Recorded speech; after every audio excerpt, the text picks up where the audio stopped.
Nobody sat you down and explained this. Not your parents, not your school, not your first job orientation. You were handed a paycheck, maybe a 401k form, and a password to a brokerage account nobody taught you how to use. And somewhere along the way, you heard the words index fund, maybe from a podcast, maybe from a coworker, maybe from a video like this one, and you nodded like you understood it, but you didn't fully, and that's not your fault. So let's fix that right now, from the beginning. No jargon until it's earned, no assumptions about what you already know. Let's start with the problem index funds were invented to solve. It's 1975. The stock market exists. People know it exists. And the general understanding is that if you want to invest in it, you hire someone smart to pick the best stocks for you. These are called fund managers. They run mutual funds. They charge you a fee. They pick the stocks they believe will outperform. And you trust them to do a better job than you could do yourself. Sounds reasonable.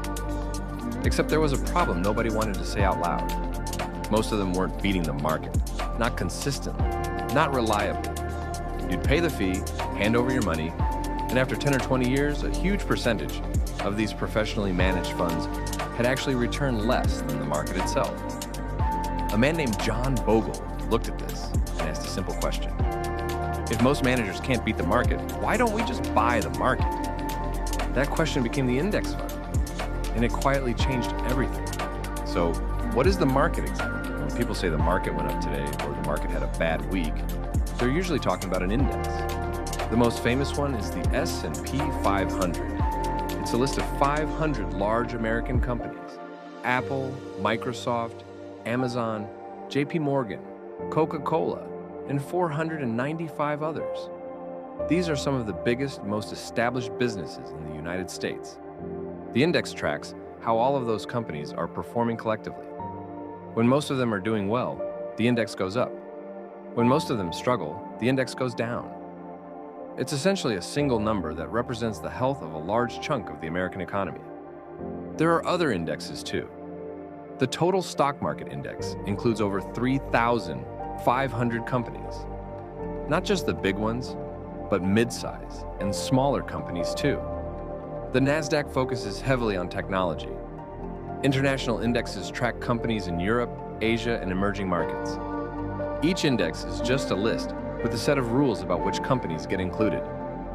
Now here's what an index fund actually is. An index fund is an investment product that simply buys every stock in a chosen index in the same proportions the index uses. If Apple makes up 7% of the S&P 500, an S&P 500 index fund puts 7% of its money into Apple. If a small company makes up 0.01% of the index, the fund puts 0.01% of its money there. It does this automatically. No fund manager deciding which stocks are good. No research team analyzing earnings reports. No gut instinct. No strategy. Just a set of rules and a computer following them. Yeah, when you buy a share of an index fund, you are buying a tiny piece of every single company in that index simultaneously. One purchase, thousands of companies. Instant diversification. Let's make this concrete. Say you put $1,000 into an S&P 500 index fund today.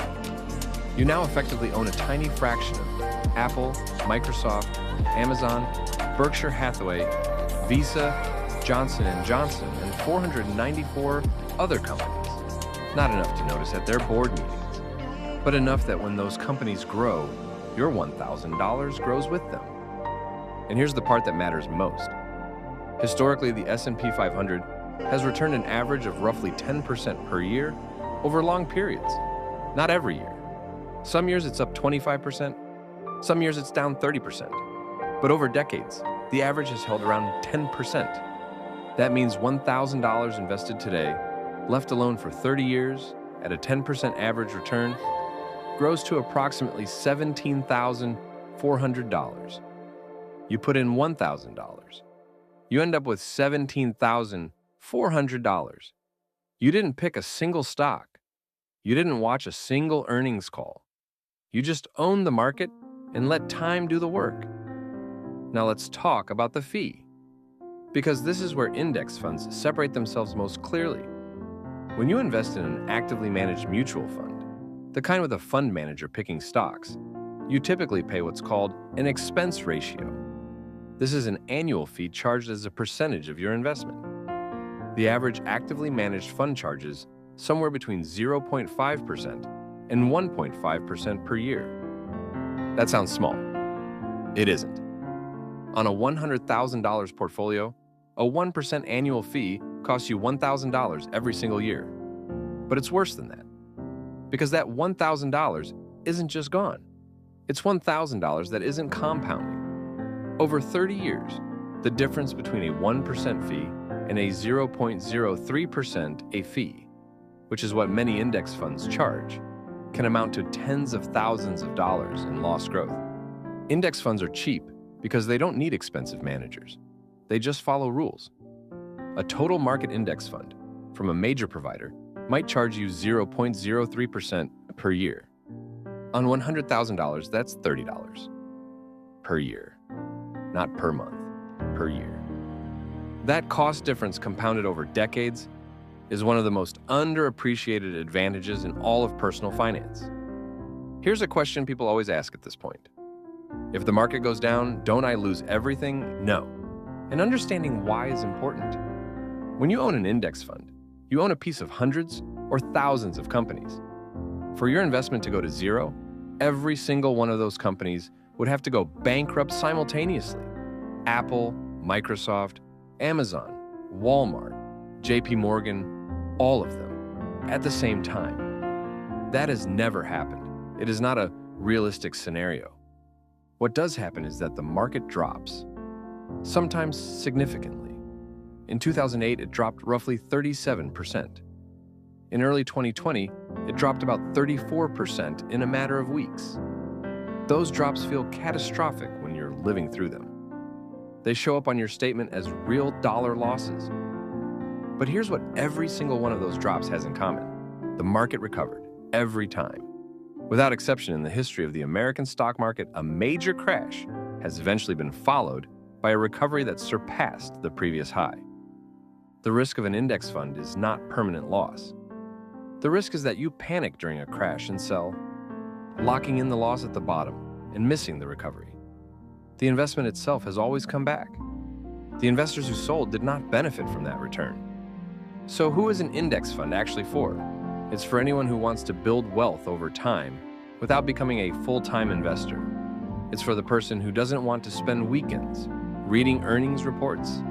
It's for the person who doesn't know which stocks to pick and is honest enough with themselves to admit that most professionals don't consistently get it right either. It's for the 25-year-old who just got their first real paycheck and wants to start but doesn't know where. It's for the 40-year-old who realizes they haven't started yet and needs the simplest possible on-ramp. It's for the 55-year-old who wants to know that their retirement savings aren't dependent on any single company's fate. It is not a get-rich-quick vehicle. It will not double your money in 6 months.